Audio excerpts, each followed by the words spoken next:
अस्सलाम वालेकुम जाने मैंने आपके दोस्तों के भाई थे बजाज का सलाम है। इंडिया के वीज़े कब खुलेंगे? कॉल्स बहुत ज़्यादा मुझे आती है जी, हमने इंडिया जाना है, इंडिया जाना है, इंडिया जाना है। लेकिन मैं आपको इंडिया के जाने के हवाले से करंट स्टैट्स बता दूं।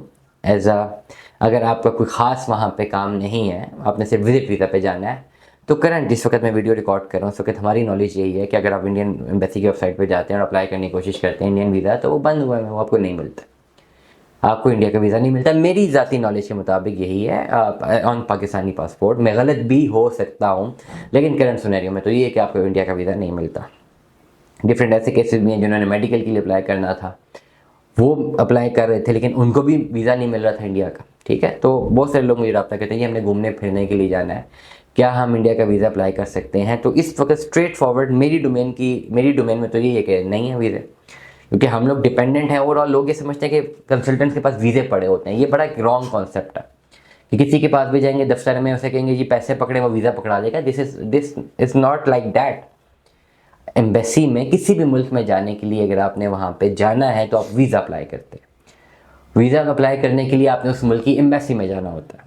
आपको उसी मुल्क का वीज़ा मिल सकता है जिसकी एम्बेसी आपके मुल्क में मौजूद हो। अब जिस मुल्क की एम्बेसी आपके मुल्क में मौजूद नहीं है, तो वहाँ तो समझ लेना कि आपके साथ उनकी डिप्लोमेटिक टाइज नहीं है, आपके साथ रिलेशंस नहीं है, इसलिए उनकी एम्बेसी यहाँ पे नहीं है। तो जिस मुल्क की एम्बेसी आपके पास मौजूद होती है, आप उस मुल्क की एम्बेसी में जाके रिक्वेस्ट करते हैं कि भाई मुझे वीज़ा चाहिए। अब रैंडमली उठ के नहीं चले जाते, आपको एक प्रॉपर एम्बेसी ने एक तरीकाकार बताया हुआ है, क्योंकि एम्बेसी ने सिर्फ आपको डील नहीं करना है, एम्बेसी ने लाखों लोगों को डील करना है। उसने एक तरीकाकार बताया हुआ है कि आपने ऐसे अप्लाई करना है, ये डॉक्यूमेंट्स लगाने हैं, ये नहीं लगाने हैं, ये गलती होनी चाहिए, ये नहीं होनी चाहिए, वो सारा एक ओवरऑल प्लान बता दी। अब ये प्लान हर बंदे को नहीं पता होता। अब जो कंसल्टेंट्स होते हैं उनको पता होता है कि अप्लाई कैसे करना है, इसलिए वो अपनी ऑफिस खोल के बैठे हुए हैं कि अगर आपने कहीं पर भी अप्लाई करना है हमारी सर्विसेज ले लें। हम कह रहे हैं आपको हमारी सर्विसेज लेने, अगर आपने कहीं अप्लाई करना है। हम कोई भी कंसल्टेंट आपकी क्या हेल्प कर सकते हैं कि आपके केस को स्टडी करके, आपके डॉक्यूमेंट्स लगा के, आपकी बैंक स्टेटमेंट लगा के एक स्ट्रॉन्ग केस तैयार करके आपको पकड़ा सकते हैं कि भाई ये आपका केस है, आप चले जाए, इसको अप्लाई कर दें। इस केस पे आपका जो है आपका मामला हल हो जाएगा, आपको वीज़ा मिल जाएगा।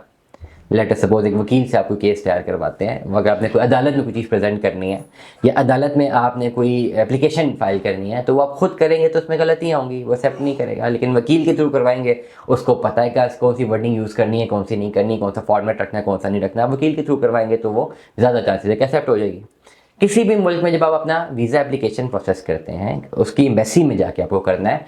डॉक्यूमेंट्स आप कंसल्टेंट से तैयार करवा सकते हैं, डॉक्यूमेंट्स आपके होंगे, आपके नाम के होंगे, आप उससे हेल्प ले सकते हैं। सिंपल, वो सिंपली आपको हेल्प आउट करता है कि भाई ये डॉक्यूमेंट्स लगाएं, ये बैंक स्टेटमेंट लगाएं, ये ना लगाएं, इसको यूँ करें, इसको यूँ ना करें।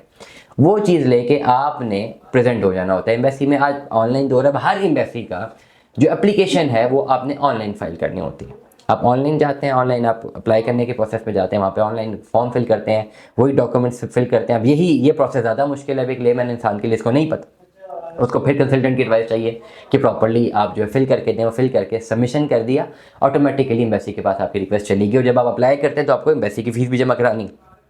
जब अप्लाई कर दिया ना, एम्बेसी ने आपका एवेलुएट करना है, आपका रीज़न कि आप क्यों जाना चाहते हैं, उससे अपनी सारी वेरिफिकेशन करनी है कि एम्बेसी आपको लीगल वीज़ा क्यों दे। हो सकता है आपका मकसद वहाँ पे जाने का लीगल एक्टिविटीज़ ना हो, वहाँ पे क्राइम कमिट करना चाहते हो, ये एम्बेसी का हाइपोथेसिस हो सकता है। या वहाँ पे जाके वापस नहीं आना चाहते, ये भी एम्बेसी का हाइपोथेसिस हो सकता है। इस बेस पे एम्बेसी आपको एवेलुएट करती है और 15-20 दिन, महीना, हर एम्बेसी का अपना एक टाइम होता है, उस पर वो येस और नो करके आपको वीज़ा बता देती है। अब बहुत सारे ऐसे ममालिक है, जैसे चाइना है, इंडिया है। इस वक्त अगर आप पाकिस्तानी पासपोर्ट पर वीज़ा अप्लाई करने की कोशिश करते हैं तो ऑनलाइन पोर्टल पे आप नहीं अप्लाई कर सकते। No, the other thing is that कि आपको फिजिकली वॉक इन जाना है। वॉक इन कोई कंसल्टेंट नहीं जाएगा, आपने खुद जाना है। हाँ, केस आप कंसल्टेंट से तैयार करवाएं अगर बहुत ही स्ट्रॉन्ग रीज़न है। अब जिस तरह जब इंडिया ने बंद कर दिए वीज़े कि जी ओवरऑल पाकिस्तानी पासपोर्ट पर भी वीज़ा वो नहीं दे रहे, तो आपका केस ये जी मुझे तो घूमने जाना है, तो वो तो केस वैसे ही वीक हो गया।